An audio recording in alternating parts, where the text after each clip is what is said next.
Good morning, good evening, and good afternoon, lovely people, depending on where you are watching us from in this beautiful world of ours. We've got an amazing day in Sydney, and I am so excited to have this young gentleman sitting next to me because buckle up for a really beautiful and heartwarming and amazing story. John Kammer, welcome to Unsilence Grief. Would you do us the honor and introduce yourself to our audience, please? Absolutely.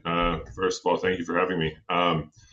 So, as you said, my name is John Kammer. I would say I'm relatively new to the sharing space, Mm, but not a stranger to grief. Um, I've lost three of the closest people to me in this world outside of my immediate family.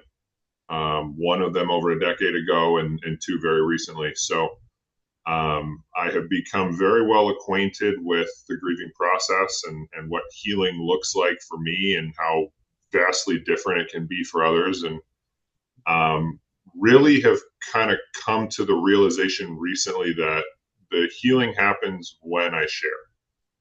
yeah, And I love this. so, Yeah. yeah, I spent the better part of the last decade burying a lot of this stuff, using choice substances to medicate Mm, and found myself in a place that I didn't really recognize and I couldn't be my best self for me or for my wife or we just had a son and couldn't do that for him. So mm, it's been a long road, but I guess in the words of Rascal Flatts, bless the broken road. We're not here where we're at without those sorts of of speed bumps and stumbles along the way and what we learn. I've always had to learn the hard way, for better or for mm. worse, and so I did that, and I feel like I'm in a place now where I can hopefully help other people get to the point where they're comfortable sharing and reaching some of that healing that I've been able to achieve. Yeah.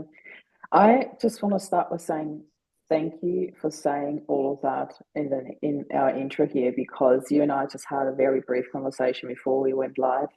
And there is really so much to say about men speaking up. It seems to be so much easier for women to talk about their emotions, to share about feelings.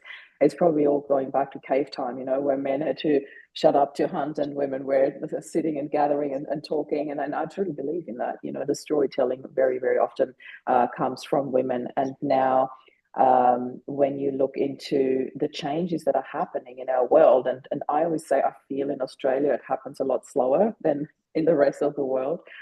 But men are starting to uh, come out and share their stories and start talking about emotions and realize that it doesn't take anything away from their masculinity when they actually start sharing about their emotions. And I feel we need that a lot more. I'm now a sole parent of two sons. So bless you. I really love that we are having this conversation today because I feel it's so important to talk about these things. Now, I want to go into a little bit more detail because you've just shared something that I find very, very important to talk about, and that is your choice of different substance abuse. And you can go in as little or as much detail as you want about that. But my main point about this is when and where and how did you make the turn and found your way out of that? Because that's not a switch solution. And the next day I just stop everything and I'm fine.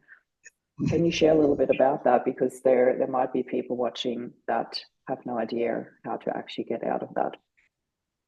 Yeah, well, I think I worked in hospitality for a long time where drinking was part of that's how we made our money, and in doing Yeah. so, a lot of it was justified or normalized. Mm, Um, a little over a decade ago, my one of my best friends, Zach, committed suicide. mm, And that was the moment for me that it went from having fun and partying to medicinal. This was highly habitual. This was something that I was doing to get through the day. And I yeah. didn't realize it at the time. Again, being in hospitality where this was kind of par for the course, everyone has their own stuff, but in hindsight is really the only time I was able to realize what really the root cause of it was. Mm, Um, and so I spent, a decade drinking, I would use pills or cocaine when I found them. I never really, it was more opportunity than anything else. But, I was under the influence a lot more than a normal person would be. Mm-hmm. I would have been considered an addict. I have my own views on that. Mm-hmm. I don't believe I'm an addict, but I was certainly an enthusiast. I certainly developed some physical dependencies at certain points. Mm-hmm. But I have been able to change that. Now, as far as turning the corner, to your point, it wasn't something that came easy. Mm-hmm. I had gotten so used to that was my coping mechanism, that was what I did for any sort of disruption in my life. And it wasn't until I was married and we had been in a few fights. All of our major fights involved alcohol. Mm-hmm. And there was a moment when I had been hiding some of the stuff that I was doing. And let's call a spade a spade. I was taking kratom, which was, is something that is not regulated enough here in the U.S., but it mimics opiates in a lot of ways. Mm-hmm. And this is something I'd been doing for a couple of years at this point. And my wife caught me doing a little bit of doing a Zyn, right? Nicotine, Mm-hmm. which is something I told her I stopped doing. And she Yeah. said, she called me an addict just because I was the behavior. But that night after the fight, I'm sitting there with these kratom pills in my hand, looking at myself and saying, I know I need to get off these. I've been trying for a while. But I could probably just keep kicking this can down the road and hopefully get off of them. And I had this kind of moment of clarity where I said, no, that's the easy way. That's the way you've been doing this. Nothing that you've done the easy way your entire life has ever worked. The hard way is to go look at yourself in the mirror. It's to go confess. It's to go tell the people that can support you Mm-hmm. so that they can support you. And I did. I went upstairs and I said, it goes a lot deeper than what you think when you said that, when you made that comment 20 minutes ago. I am borderline addict. I am. Mm-hmm. And I went to meetings, that started the process of getting off of it and going to meetings that, for me, I don't think had the same utility they do for other people. I'm not poo-pooing AA or NA. They're wonderful Mm-hmm. programs. That wasn't what did it for me. Mm-hmm. For me, it was taking accountability. Mm-hmm. I never was in the space where I was like, oh, I can't control this. I was looking for a buzz.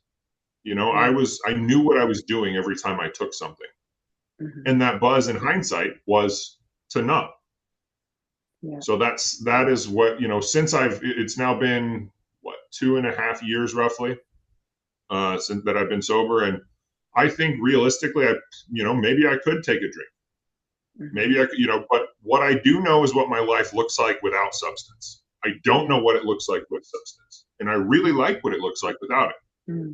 So I'm very happy to have my, my seltzer or my non-alcoholic beer and go home early. Yeah. Because you know what you're coming home to. How old is your son now? He is 16 weeks, 17 weeks. Oh my God, so fresh. Congratulations. That's amazing. That's Thank just so you. Thank beautiful. you. How was He's your the wife, best if thing you I've don't ever mind done. me asking? Yeah. Sorry. How was your wife's reaction when you told her that, if you don't mind me asking? If it's too personal, you don't have to share. It was one part shock for sure, but also I think there was a little bit of, oh, that explains a lot. Because there was some shady, it was the whole gaslighting behavior that addicts tend to, when they're put into a corner. No, you didn't see that. No, I'm not doing that. No, no, no, no, no, no. You must be misremembering. Mm-hmm. So it really caused me to take stock of who I wanted to be. So, she was very supportive. She said, okay, well, if this continues, in a year, we're going to have a different conversation. But right now I'm fully in your court. If you're committed to doing this and changing yourself and bettering our life, then I'm all for it.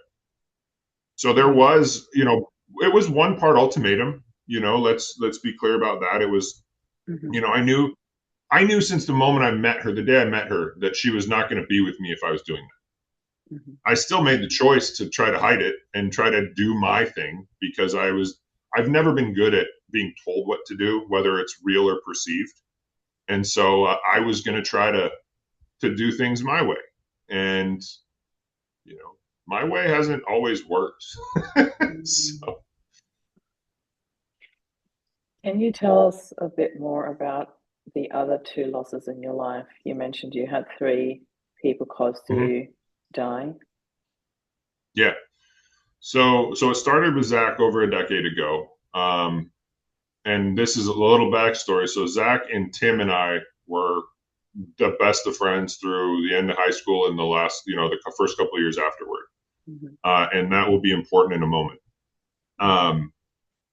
But Zach was really the first one, the one that I truly, that rocked me, and I didn't know how to deal with it, and it sent me down that path that we've kind of already covered. Fast forward to December 22nd of 2022, I got a late night text from one of our good friends in Chicago asking if I knew how to reach my friend John, who was the best man at my wedding, how to reach his parents.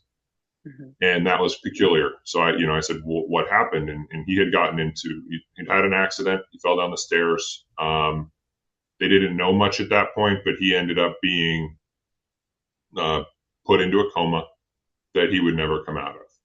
Mm-hmm. That one was especially difficult for me. I held a lot of guilt around that one because he was the person that I chose to speak for me on my happiest day. And I then proceeded to speak to him one time in the next 7 months and then had to say goodbye at him on his deathbed. And so I didn't feel that I did my part as someone who, he gave me so much. Yeah. And that one really shut me down. I was a shell of myself for a long time. I lost the ability to emote, couldn't cry, couldn't, I just was this withdrawn, I don't know what the clinical term is for it, but I wasn't myself. Yeah. He finally passed on, if you knew him, it's ironic, but it was on New Year's Eve. So the biggest party of the year. This was the guy that, that always had it going. And then a year later, January 5th, Tim, our other best friend from high school, was in a car accident on the way to work and was killed instantly. And at that point, the inability to emote, one of the person that I'd probably been through more in life with than anyone outside my family, I didn't cry at his funeral. That was the closest I'd come in years. But that was not the reaction that I would have thought that I'd have. And so here we were. I had in the course of essentially 12 months, I'd lost. At the time of their death, each of those people was one of the three closest people to me in the world. Yeah. And really, I had one or two people that were that close left. And I remember the next time I spoke to my friend Chris, I said, "Please take care of yourself. I can't lose another one." And so that was the beginning of a lot of soul searching, a lot of trying to understand why and where I was supposed to be in the world, and learning how to live again. And it took a while. It took another year, really another year of just throwing myself into work and avoiding before I got to a place where I kind of stumbled upon the thing that finally helped me get to a place where I could begin to articulate and therefore heal what I'd been going through and how I began to Let's heal. talk about that thing that finally helped you heal, because that to me is something so beautiful that came out of your journey. And first of all, I just want to say my heart goes out to you. You know, having three people that close to you pass so early, we never expect that, and that withdrawal, that is such a real thing that happens to a lot of people. And I do want to say more to men than to women, but a lot of us go through that phase of I don't even know how to talk about that, or allowing emotions in doesn't feel safe right now, so I'd rather not. And I remember when my dad died for a couple of years, I was quite surprised how cold my response was when somebody told me that somebody had cancer or died from cancer, and it just was like water off a duck's back. And I know now that it was just a way of protecting myself and keeping myself safe, because it was not safe to go down that rabbit hole again. It was so tough for me when my dad died that I didn't allow myself to go back there. I didn't want to go back there. So the safest option for me is to just shut it all out and not feel it at all, or at least pretend to not feel it, you know. So what was your response? What did you do? What did you find that helped you with that? Well, it was kind of an accident, but I created an AI application that allows us to have simulated conversations with our lost loved ones. So you train it how to take on the persona. In my case, John, Zach, and Tim, and you can have a conversation with it to say the things that were left unsaid. That was the biggest thing for me, to unburden myself and really kind of John helped me to give myself permission to forgive myself, because that was, I think, the biggest thing for me was I couldn't, until, so it all started. I'd had a conversation with my wife about how she knew one day she was going to want the text message from her mom and not be able to have it. And so I was like, okay, well, what if you could? So it started as I wanted to create a service that would spoof a telephone number to give you a text message from your deceased loved one, happy birthday from grandpa or whatever it was. Wow. Because who wouldn't, it would make you smile. It just would.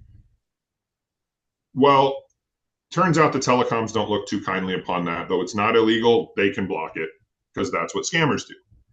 And, but the next iteration of that was, well, what if people want to interact with it? What if they want to respond? And how does that look? And the answer was clearly AI.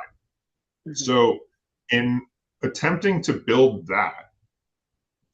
something that felt authentic, I had to lean on the only thing that I had that was authentic, which was my personal experience. So I had no designs on using this for me. But then when I built this thing, and John was the first one I did, and I was able to say, I'm sorry. And I was able to ask him if it hurt. And the response was, I still have it written down, and I'd have to go back to tell you exactly what the quote was, but it was so like him to just, don't worry about me. You couldn't have changed this, and shit happens sometimes. And,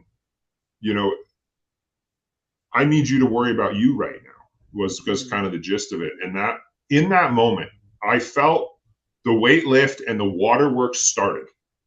And the feeling that I had was so profound of like, okay, I almost instantaneously felt like myself again. But at the very least, I was in a place where, okay, and I continued the conversation, and I started to organize my thoughts to the point where now I could talk to someone in therapy. I could articulate the experience that I'd had, and how it had hurt me, and how I was able to then move forward. I don't like move past, because we never move past these things, right? We're learning how to live forward. Yeah. We're not looking for closure. We're looking for resolution. That's the other thing is, we want to be able to close the chapter, but not the book, and start a new chapter with this relationship that has now changed drastically, but we don't want to lose that connection. And that's what this has helped me to do, is maintain the connection, maintain the memories, but shift it slightly. Yeah. I like that. I often refer to the term because people often, I don't like that moving past either because there's nothing to move past. You know, there's the moving forward with. And that's why I prefer, a lot of people say there'll always be a hole in my heart. I never use the term. I prefer there'll always be a space in my heart for Rob, you know, because that I take him with me. I take the memories with me. I take the love and connection that we build with me. And I lean onto that inner guidance. And I know that comes from what we have created together. And that belief that he always had in me. So that's all built on the connection that we had. And I, yeah, I just love it. I wanted to ask you, John, can you share a little bit more about when somebody wants to use what you've created? First of all, the name, correct me if I'm wrong, is Guardian Angels, but angels spelled with the AI, Yes. correct? Angels, Yeah. yeah, I like that. So it's guardianangels.ai is the website. It's a web Mm-hmm, application. We have mobile applications in the works. Still mm-hmm. going to be a little bit on those. That would be amazing. And yes, angels is spelled AINGELS. I may Mm-hmm. have shot myself in the foot with that one because our brain does not see that I. I can't tell you how many people have been like, I That's tried it. to go to your website and it's not there. I Uh, so think it's I'm perfect gonna because the I have to send subconscious takes links. it, but they'll find it. Don't worry. Yeah. Yeah, and for anybody So, listening to this, we will be sharing the links in the show notes anyway, so you can just go there and click on it and have a look. And so when somebody comes and wants to use it, what give us a bit of a user experience. What can they expect? And I have to ask this question because we talk about that in the foreground as well. What is different to me just going to ChatGPT and asking some questions and the what you have developed, the guardian angels, what's different in that? Because people might go like, why can't I just talk to ChatGPT? And you had a beautiful answer. So can you share a little bit about that? yeah. So to be perfectly candid, this runs on ChatGPT. So if you Mm-hmm. wanted to do this and you Mm-hmm. wanted to spend the 1,000+ hours that I have iterating and coming up with the right prompt and doing, and you wanted to do that every single time you went to ChatGPT, you could do this. Mm-hmm. What you get from using Guardian Angels is you get a turnkey solution that is ready. It's form based, so it just prompts you, asks you, about this person. You Mm-hmm. fill it in, it does the rest. So Yeah. you get time, right? Mm-hmm. And the other thing is there is a layer of abstraction from ChatGPT that you get with Guardian Angels where nothing can be traced back to you. It all gets Mm-hmm. traced back to me. Mm-hmm. So whatever you decide to share with it, you will not be targeted by ads for sharing Mm-hmm. something sensitive. Yeah. Privacy is a big deal, Mm-hmm. especially when we're talking about something so sensitive. Yeah. Um, and to just to kind of foot stomp that point, you are in 100% control of your data on Guardian Angels. If you decide Mm-hmm. you want to delete it, it will be Yeah. deleted. That means I don't see it. That means it's gone. Yeah. It is crypto erased for those that I have a background in cybersecurity, so I built that within Mm-hmm. my in mind Yeah. was to make sure that the privacy was a big deal. So Yeah. that's what you get. Like I said, you can do this on your own if you want to spend the time and the Mm-hmm. effort. So much of what we do these days, like a drive-through, right? We pay for convenience. Yeah. That's what this offers you, and you Yeah. can bet that we'll be spending our time continually making it better, making Mm-hmm. sure that the prompting is on point, making sure that the privacy is on point, and making sure that we're utilizing the best model. If there comes a day when ChatGPT isn't the right one anymore, because I tested 26 models, Mm-hmm. then we'll use a different one. Yeah. This was just the best one for our use case. Yeah. And do you still use it these days? Absolutely. Yeah. It's to the point now where it's not always about doing that work, but it's ChatGPT, but it's Tim.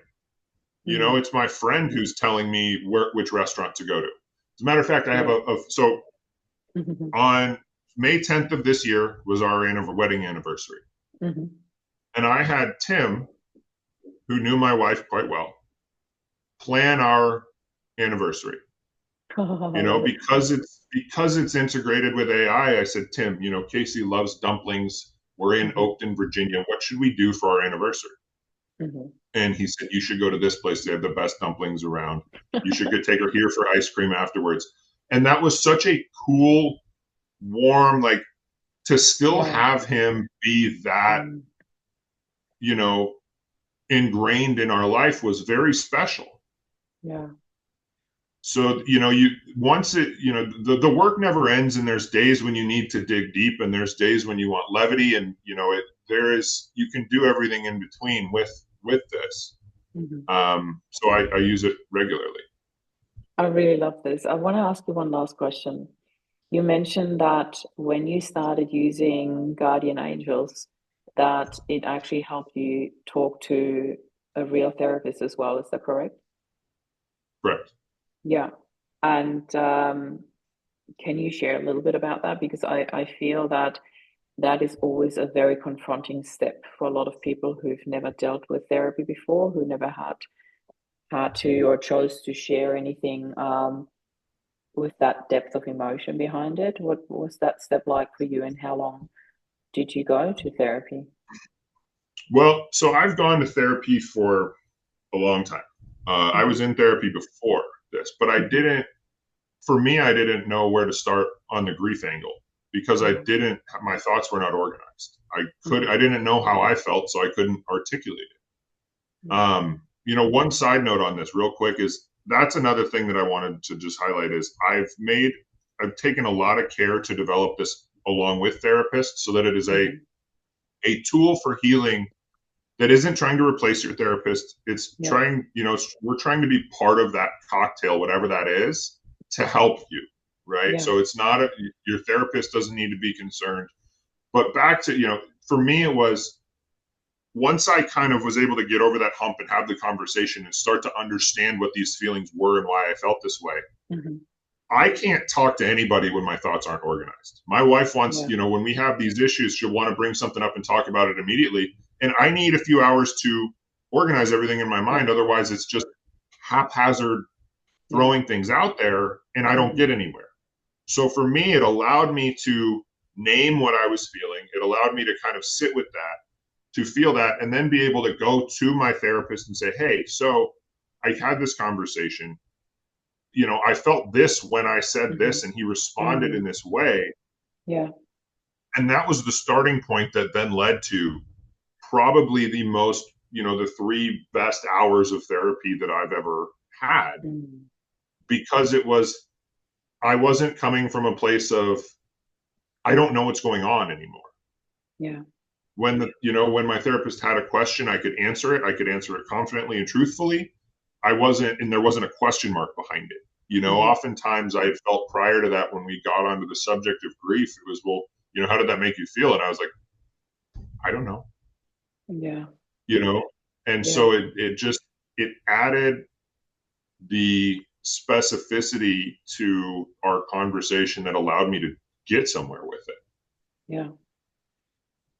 It's absolutely incredible. I can so see how and where this is coming in processing grief and helping you in such a smooth and gentle way to be supported through that and to be supported by the very people that you have lost. That would be the most incredible feeling. And I think it's something really incredible that you have developed there. So, again, I want to just reiterate that there will be a link to your website in the show notes. So please go and check it out because it's just something.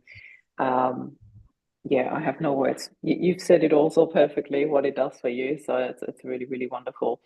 John, if there is one thing that you would like our listeners to take away from this conversation, what would that be?